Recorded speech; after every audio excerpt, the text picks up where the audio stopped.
رب العالمين والعاقبة للمتقين والصلاة والسلام على سيد الأنبياء والمرسلين وعلى آله وأصحابه أجمعين نشهد أن لا إله إلا الله وحده لا شريك له ونشهد أن سيدنا وسندنا ومولانا محمدًا عبده ورسوله أرسله الله بالحق بشيرا ونذيرا وداعيا إلى الله بإذنه وسراجا منيرا أما بعد فأعوذ بالله من الشيطان الرجيم بسم الله الرحمن الرحيم قل إن كنتم تحبون الله فاتبعوني يحببكم الله قال الله تبارك وتعالى في مقام آخر لقد كان لكم في رسول الله أسوة حسنة قال النبي صلى الله عليه وسلم لا يؤمن أحدكم حتى أكون أحب إليه من والده وولده والناس أجمعين أو كما قال النبي صلى الله عليه وسلم صدق الله العلي العظيم وبلغنا به رسوله النبي الكريم ونحن على ذلك لمن الشاهدين والشاكرين والحمد لله رب العالمين حضور آئے تو سر آفرینش پا گئی دنیا اندھیروں سے نکل کر روشنی میں آ گئی دنیا ستے چہروں سے زنگ اترا بجھے چہروں پہ نور آیا حضور آئے تو انسانوں کو جینے کا شعور آیا۔ تمام حضرات محبت و ذوق کے ساتھ درود شریف پڑھ لیں۔ اللہم صلی علی سیدنا محمد وعلی آل سیدنا محمد وبارک وسلم۔ نہایت واجب الاحترام معزز و مکرم سامعین گرامی، حضرت صاحب کی طبیعت کچھ ناساز ہے، تشریف لائیں گے، جو مناسب سمجھیں گے ارشاد فرمائیں گے۔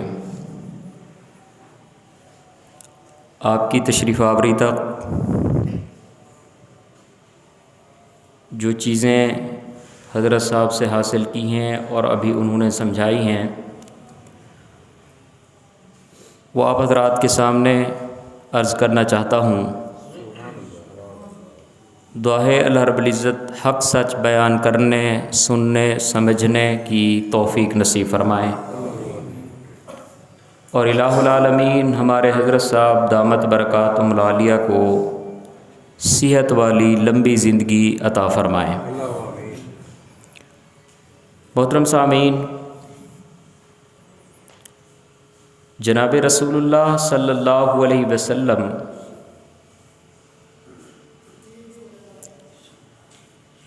اعلان نبوت سے لے کر دنیا سے رخصت ہونے تک اس فکر میں رہے کہ کسی طرح یہ امت کامیاب امت بن جائے۔ اعلان نبوت فرمایا، تب بھی الہ العالمین نے امت کو الہ العالمین کا پیغام پہنچایا کہ تم اللہ کو واحد لا شریک مانو، اور جو رب کہتے ہیں بالکل اسی طرح عمل کرو۔ اور قرآن مجید نے اتباع رسول صلی اللہ علیہ وسلم کو کامیابی کا ذریعہ اور نسخہ بتایا۔ جناب سیدنا علی المرتضیٰ رضی اللہ تعالی عنہ فرماتے ہیں کہ جناب رسول اللہ صلی اللہ علیہ وسلم مرض الوفات میں ہیں۔ آپ علیہ السلام کے آخری ایام ہیں، بلکہ آخری اوقات ہیں۔ اس وقت مجھے بلایا اور فرمایا، علی جاؤ، جا کر کاغذ قلم لے کر آؤ، میں تمہیں کچھ ایسی چیزیں لکھوا دوں جن کے اوپر عمل کرنے کی وجہ سے میری امت کبھی پریشان نہیں ہوگی بلکہ کامیاب ہوگی۔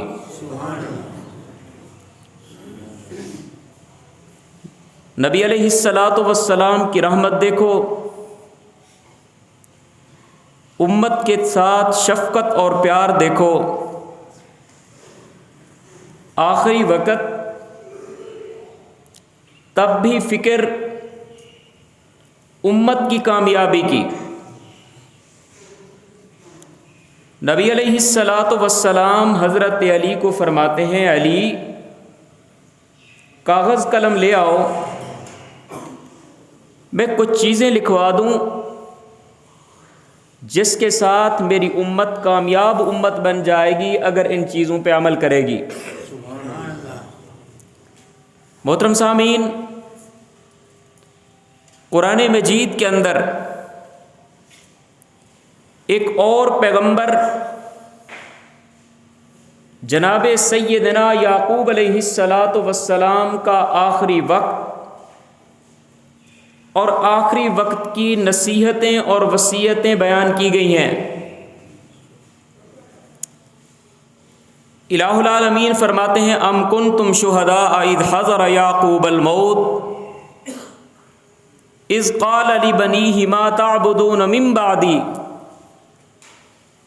قالوا نعبد الہک و الہ آبائک ابراہیم و اسماعیل و اسحاق الہا واحدا۔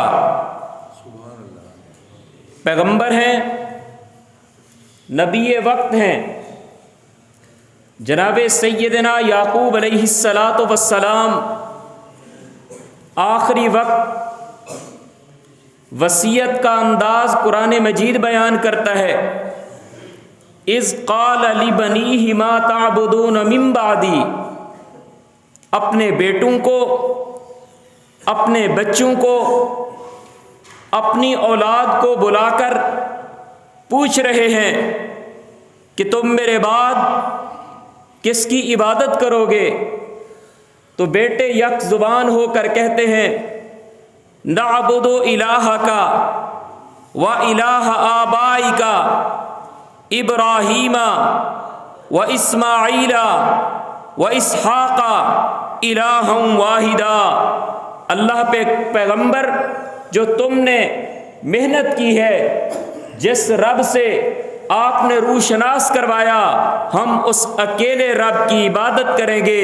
تو اس وصیت کو قرآن مجید نے بیان کیا، لیکن پیغمبر وقت آخر وقت کے اندر صرف اور صرف اپنے بیٹوں کو یہ نصیحت اور وصیت فرما رہے ہیں۔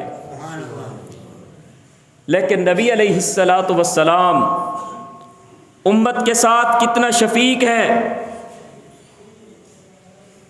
جب حضرت صاحب عمرے پہ گئے ہوئے تھے تو میں نے آپ حضرات کے سامنے بیان کیا، جناب سیدہ عائشہ رضی اللہ تعالی عنہا فرماتی ہیں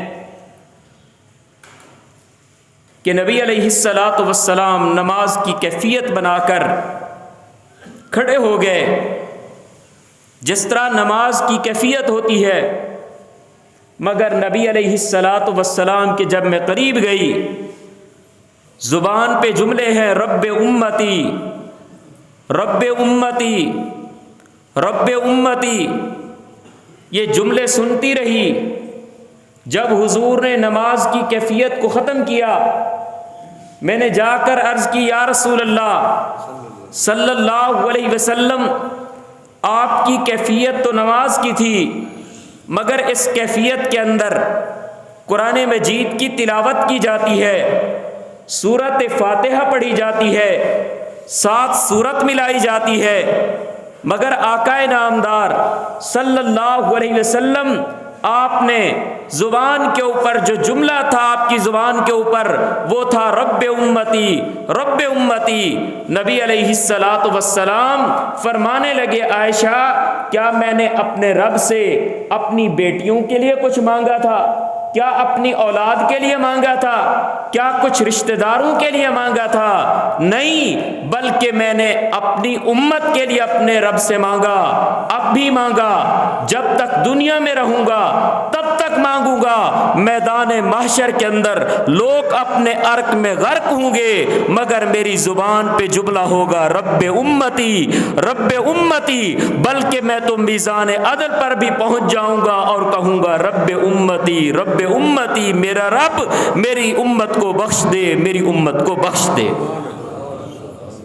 تو محترم سامعین، میرے عرض کرنے کا مقصد یہ کہ نبی وقت ہیں، مگر آخر وقت کے اندر اپنی اولاد کو بلا کر ان کو وصیت اور نصیحت فرما رہے ہیں، مگر جناب رسول اللہ صلی اللہ علیہ وسلم فرماتے ہیں علی جاؤ کاغذ قلم لے کر آؤ، میں کچھ چیزیں لکھوا دوں تاکہ ان کے اوپر عمل کرنے کی وجہ سے میری امت کبھی ناکام نہ ہو، میری امت کامیابی والی امت بن جائے۔ روایت کے اندر آتا ہے، غالباً مسند احمد کے اندر، جناب رسول اللہ اس وقت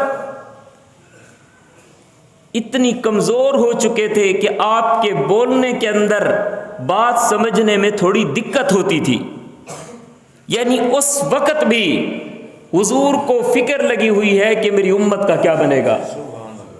اور حضرت علی کیا فرماتے ہیں؟ فرماتے ہیں میں نے عرض کی یا رسول اللہ صلی اللہ علیہ وسلم، آپ جو کچھ فرمانا چاہتے ہیں، لکھوانا چاہتے ہیں، وہ مجھے زبانی فرما دیں، میں اس کو خود یاد بھی کر دوں گا اور امت تک پہنچا دوں گا۔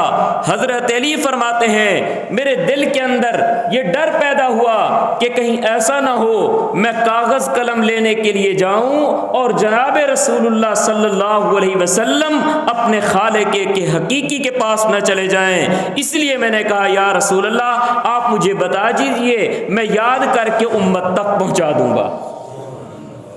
نبی علیہ الصلاۃ والسلام نے فرمایا علی اوصانی بالصلاۃ والزکاۃ وما ملکت ایمانکم، 3 چیزیں حضور نے ارشاد فرمائی بالکل آخر وقت کے اندر۔ یہ وہ چیزیں ہیں کہ اگر امت ان کے اوپر عمل کر لے گی تو کامیاب ہو جائے گی۔ نمبر 1 فرمایا اوصانی بالصلاۃ، مجھے نماز کی وصیت کی۔ نبی علیہ الصلاۃ والسلام نے فرمایا علی نماز کے اوپر تم نے پابندی کے ساتھ عمل کرنا ہے۔ اور نمبر 2 زکوٰۃ، اور نمبر 3 وما ملکت ایمانکم، جو تم جن چیزوں کے مالک ہو یعنی جو تمہارے ماتحت ہیں ان کا خیال کرتے رہنا۔ مطلب یہ کہ اگر تم آقا ہو، تمہارے ملک کے اندر تمہارا غلام ہے، ہے, تمہاری باندی ہے, ان کا خیال کرتے رہنا. اگر تم علاقے کے بڑے ہو اپنی رعایا کا خیال کرتے رہنا, اگر سردار ہو اپنی قوم کا خیال کرتے رہنا, اور اگر گھر کے بڑے ہو تو گھر کے اندر رہنے والے جتنے افراد ہیں ان کا خیال کرتے رہنا. یہ 3 کام کرنا تمہارا کام ہے, کامیاب کر دینا میرے اللہ کا کام ہے.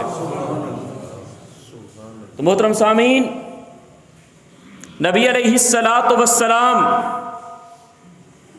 جو کچھ ارشاد فرما رہے ہیں ان کا خلاصہ 3 چیزیں. نمبر 1 نماز, نمبر 2 زکوٰۃ, اور نمبر 3 ماتحت لوگوں کا خیال کرنا. یہ کامیابی کی ضمانت ہے, کیونکہ ہمارا ایمان ہے قیامت آ سکتی ہے مگر اللہ کا فرمان جھوٹا نہیں ہو سکتا. نبی علیہ الصلاۃ والسلام کا فرمان جھوٹا نہیں ہو سکتا. اور یہ اتنی اہم چیزیں ہیں کہ جب ہم دیکھتے ہیں جناب سیدنا عیسیٰ علیہ الصلاۃ والسلام کے واقعہ کو, حضرت عیسیٰ علیہ الصلاۃ والسلام جب ماں کی گود کے اندر بولنے لگ گئے, آپ نے سنا ہوگا حضرت صاحب سے, جب پیدا ہوتے ہیں ماں کی گود کے اندر بولتے ہیں, اور سب سے پہلا جو جو ہے فرماتے ہیں قال انی عبد اللہ آتانی الکتاب وجعلنی نبیا وجعلنی مبارکا اینما کنت واوصانی بالصلاۃ والزکاۃ ما دمت حیا. فرمایا میرے رب نے مجھے جو چیزیں ارشاد فرمائیں ان کے اندر نمبر 1 زکوٰۃ, نمبر 2 نماز, اور کب تک کرنا ہے فرمایا ما دمت حیا, جب تک میں زندہ رہوں. کیا مطلب؟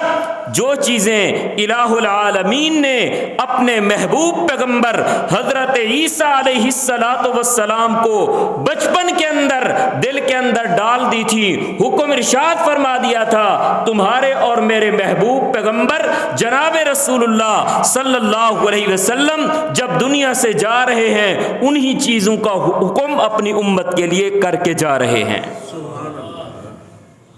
آج ہم ان تینوں چیزوں سے غافل ہیں.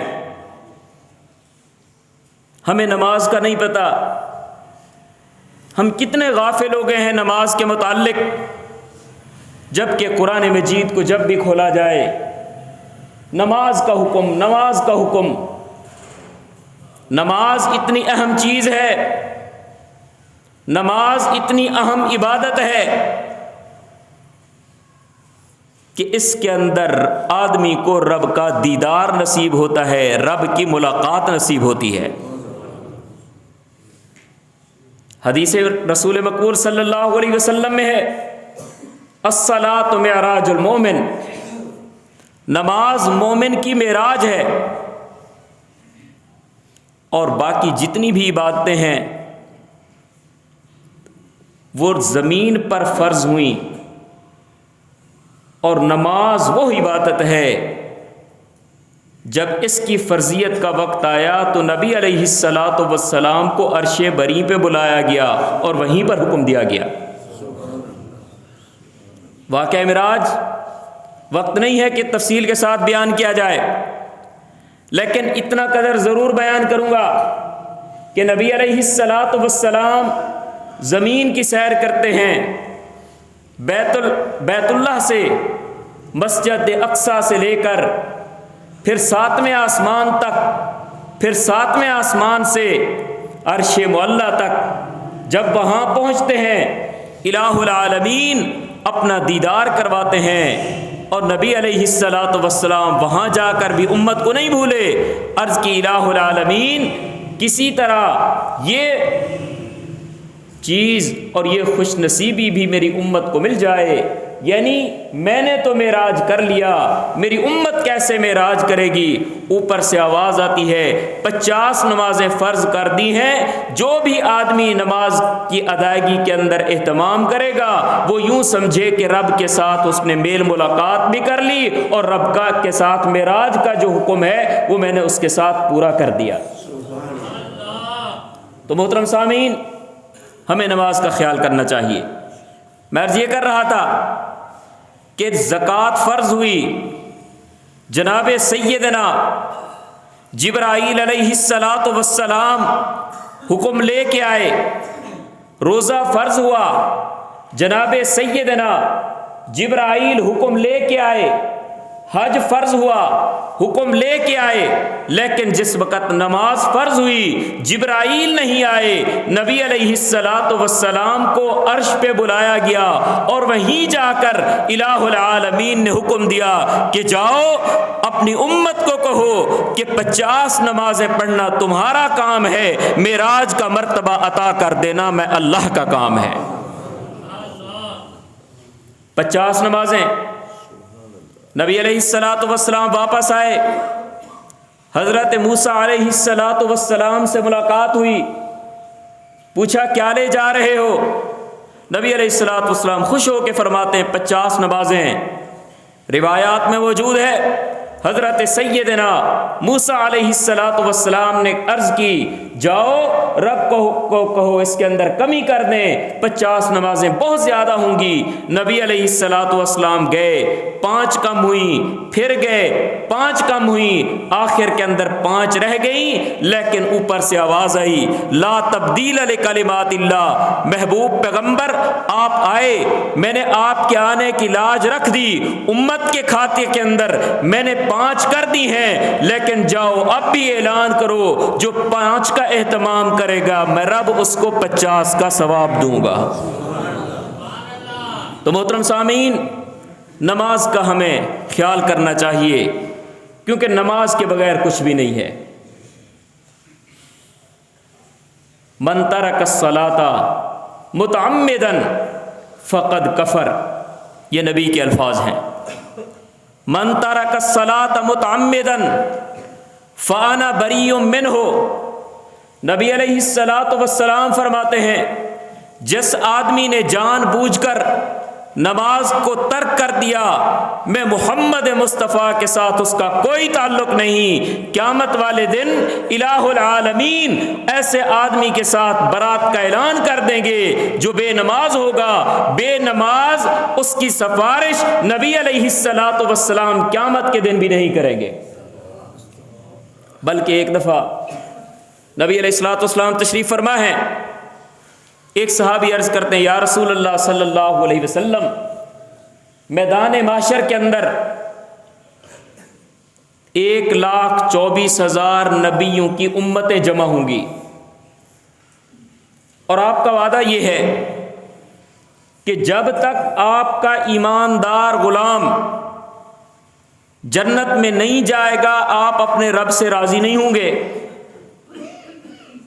تو وہاں پر پتہ کیسے چلے گا کہ آپ کا امتی کون ہے، مومن کون ہے؟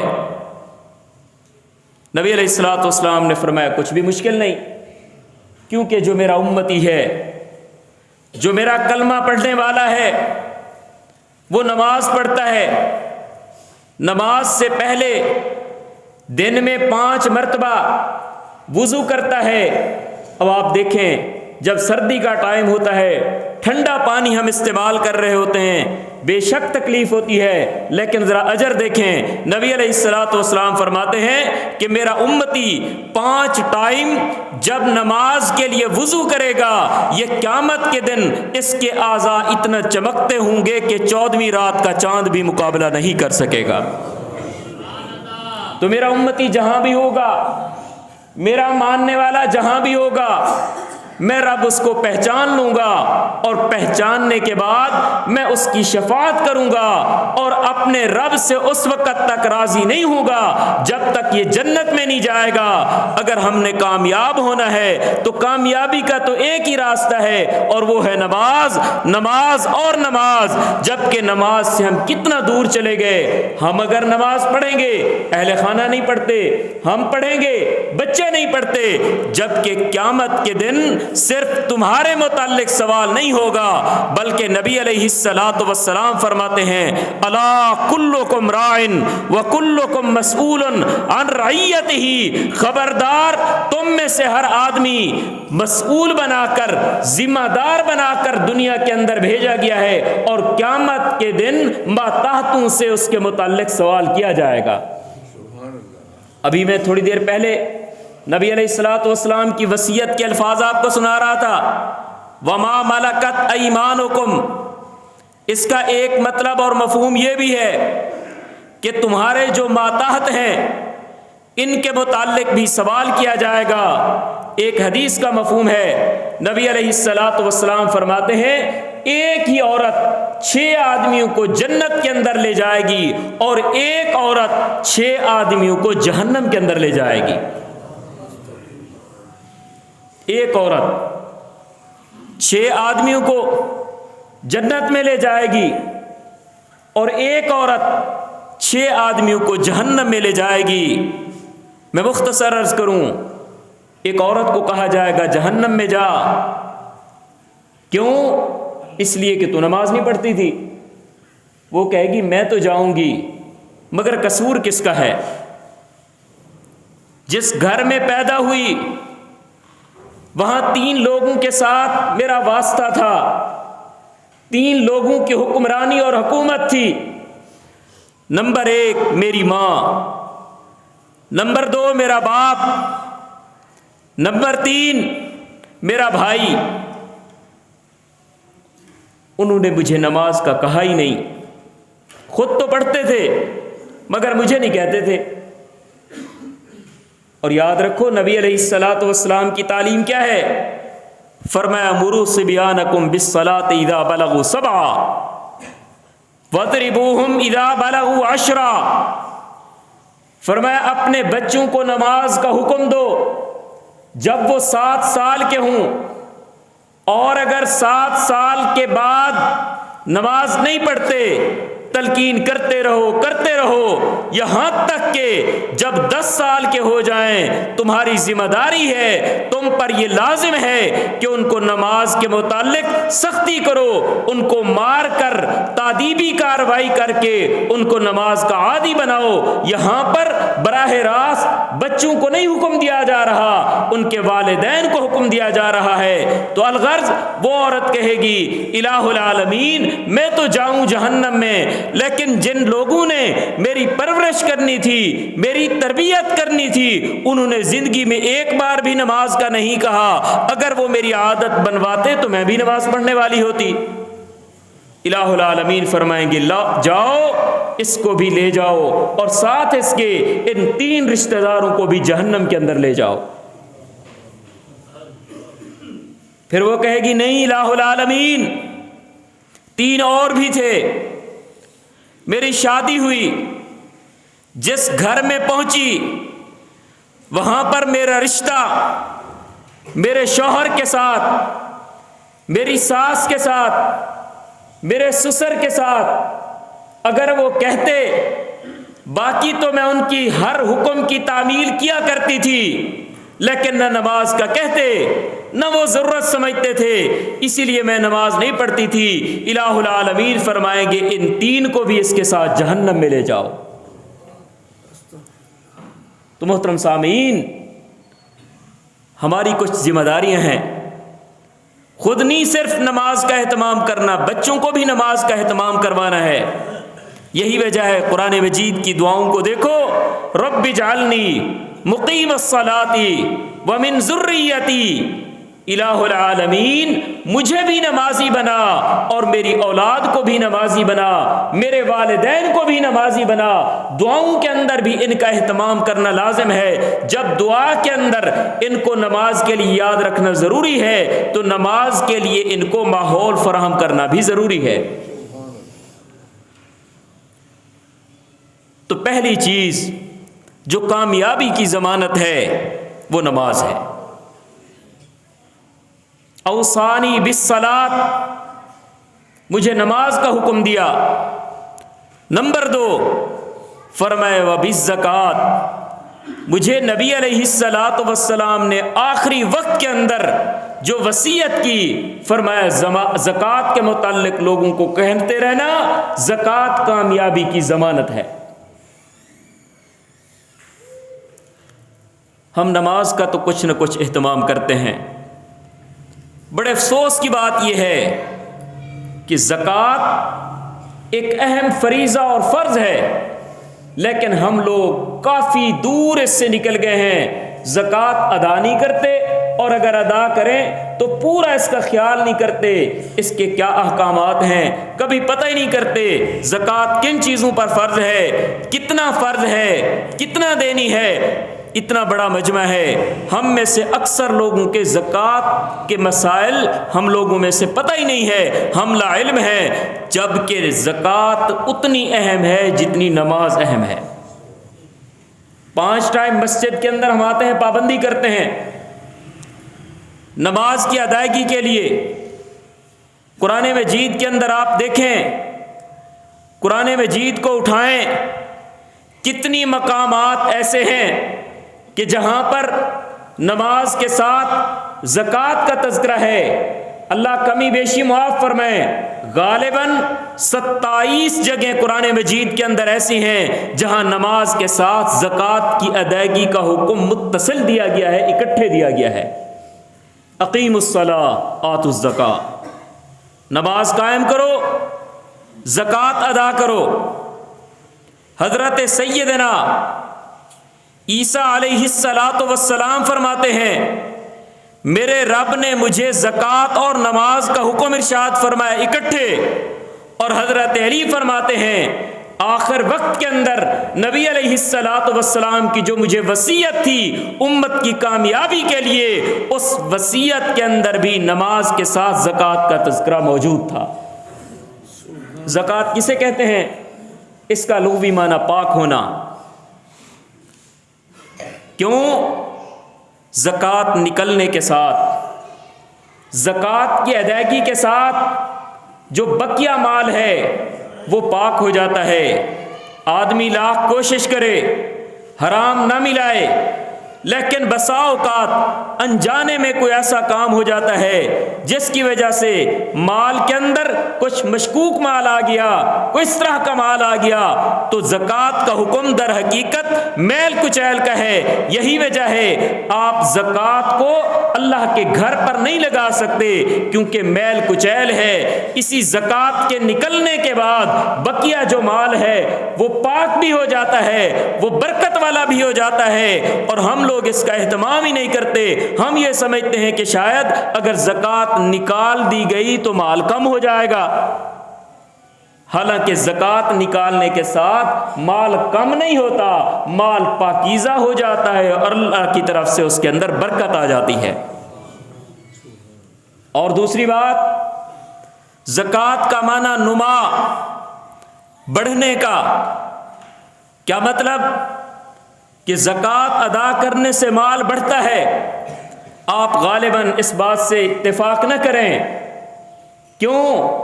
زکوٰۃ ادا کرنے سے مال تو کم ہوتا ہے۔ آپ کے پاس 1 لاکھ روپیہ تھا، آپ نے زکوٰۃ ادا کر دی، مال کم ہوا، 2500 روپے کم ہو گئے۔ آپ کے پاس 40,000 تھے، زکوٰۃ آپ نے نکالی لیکن 1000 کم ہوا، پھر بھی آپ کہتے ہیں زکوٰۃ کا معنی نما کا ہے، زکوٰۃ کا معنی بڑھنے اور بڑھوتری کا ہے۔ ہاں، قرآن مجید کی نظر کے اندر، الہ العالمین کی نظر کے اندر واقعتاً زکوٰۃ کا معنی بڑھنے کا ہے۔ تمہاری میری نظر میں زکوٰۃ کا معنی ہوگا بے شک کم ہونے کا، لیکن رب کی نظر کے اندر زکوٰۃ کے ساتھ مال کم نہیں ہوتا، بڑھتا ہے۔ کیوں؟ الہ العالمین فرماتے ہیں، من جاء بالحسنتی فلہ عشر امثالہا۔ الہ العالمین فرماتے ہیں، تم میرے راستے میں ایک خرچ کر کے تو دیکھو، میں اللہ 1 کو 10 گنا تک بڑھا دوں گا۔ تو معلوم ہوا زکوٰۃ کی ادائیگی سے مال کم نہیں ہوتا، مال بڑھتا ہے۔ حضرت صاحب تشریف لا رہے ہیں تو جو مناسب ہوگا ارشاد فرمائیں گے۔ دعا ہے اللہ رب العزت جو کچھ کہا گیا سنا گیا عمل کرنے کی توفیق نصیب فرمائے۔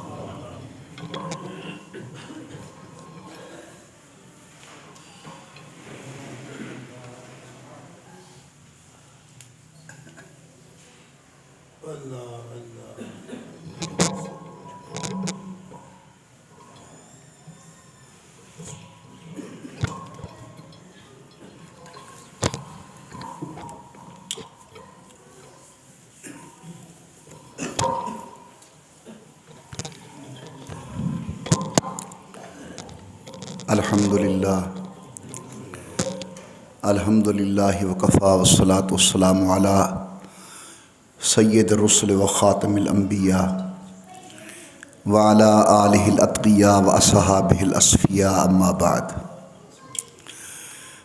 میرے عزیز حضرت مولانا مفتی محمد صادق صاحب، اللہ ان کی زندگی کے اندر علم و عمل کے اندر اخلاص کے اندر برکت نصیب فرمائے۔ آپ حضرات کے سامنے سید الکونین حضور اکرم صلی اللہ علیہ وسلم کی وصیت مبارک کا ذکر خیر کر رہے تھے۔ اللہ ہمیں اس پر عمل کرنے کی توفیق عطا فرمائے، ہمیں نمازی بنائے، اللہ تعالی رزق حلال نصیب فرمائے، پھر ان سے زکوٰۃ ادا کرنے کی توفیق عطا فرمائے، اور اللہ تعالی اپنے ماتحت لوگوں کے ساتھ ہمیں نرمی اختیار کرنے کی توفیق دے۔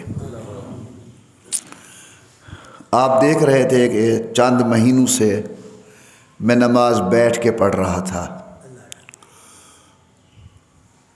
ڈاکٹروں کی مختلف تشخیصیں تھیں، بعض کہتے تھے مہروں کا مسئلہ ہے، بڑے ڈاکٹر صاحبان کہتے تھے اعصاب کا پٹھوں کا مسئلہ ہے۔ پھر جا کر میں نے ملتان دل والے ہسپتال کے اندر چیک کروایا تو انہوں نے کہا کہ آپ کے دل کی کچھ وینیں بند ہیں۔ ٹائم تو انہوں نے مجھے پچھلے ہفتے سے دے دیا تھا، گزشتہ جمعہ میں نے بتانا آپ کو مناسب نہیں سمجھا، اس لیے کہ دوست پریشان ہوں گے، دشمن خوش ہوں گے۔ تو آپ کی دعائیں ویسے میرے ساتھ ہوتی ہیں۔ اس پیر والے دن میں وہاں گیا تو انہوں نے ایک وال اندر ڈالا، سٹینڈ اندر ڈالا، کچھ دنوں کے لیے آرام کرنے کا کہا، لیکن آپ کی زیارت، آپ کی ملاقات وہ میرے لیے از حد ضروری ہے، تاکہ آپ کو یہ پتہ چلے کہ یہ ہمیں چھوڑ کر کہیں گیا نہیں، اس لیے میں حاضر ہوں۔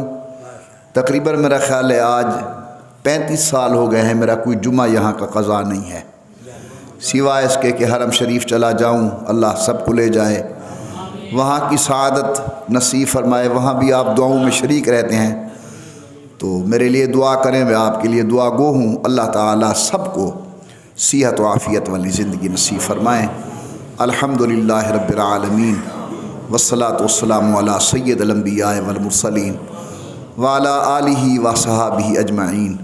اللہم احسن عاقبتنا فی الامور کلہا واجرنا من خزی دنیا وعذاب الآخرہ، توفنا مسلمین والحقنا بالصالحین۔ اللہ عالم اسلام کی حفاظت فرما، حرمین شریفین کی حفاظت فرما، وطن عزیز پاکستان کی حفاظت فرما۔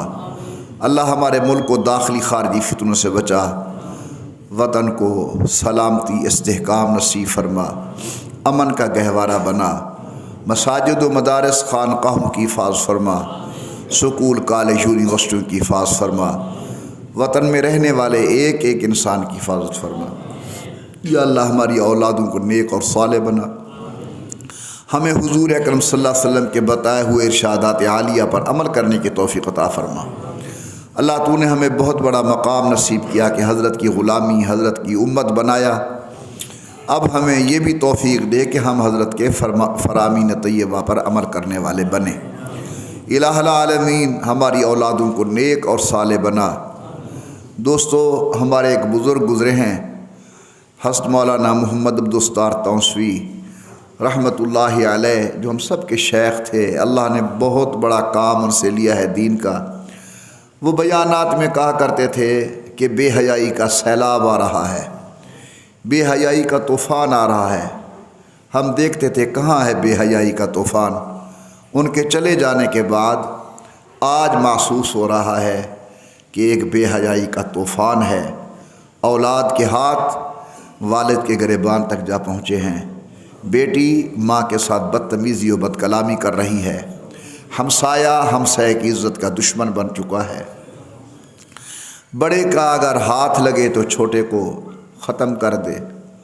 تو یہ بے حیائی کا طوفان ہے، ہمارے دلوں سے بڑے چھوٹے کا ادب و احترام چلا گیا، اساتذہ کا، اپنے مشائخ کا، اپنے والدین کا۔ اللہ تعالی ہمیں اس بے حیائی کے طوفان کے اندر محفوظ رکھے، اور اس کے محفوظ رہنے کا ایک ہی طریقہ ہے کہ ہم حضور کی سنتوں پر عمل کرنے والے بن جائیں۔ اللہ پاک آپ سب کو دین و دنیا کی بھلائی نصیب فرمائیں، اللہ تمام بیماروں کو شفا نصیب فرمائیں، ان کی برکت سے اللہ مجھے بھی شفا نصیب فرمائیں۔ ویسے الحمدللہ میں بالکل ٹھیک ہوں، آپ نے کسی قسم کا فکر نہیں کرنا، دعائیں ضرور کرنی ہیں۔ آمین رحمتک یا ارحم الراحمین۔ جن احباب نے سنتیں پڑھ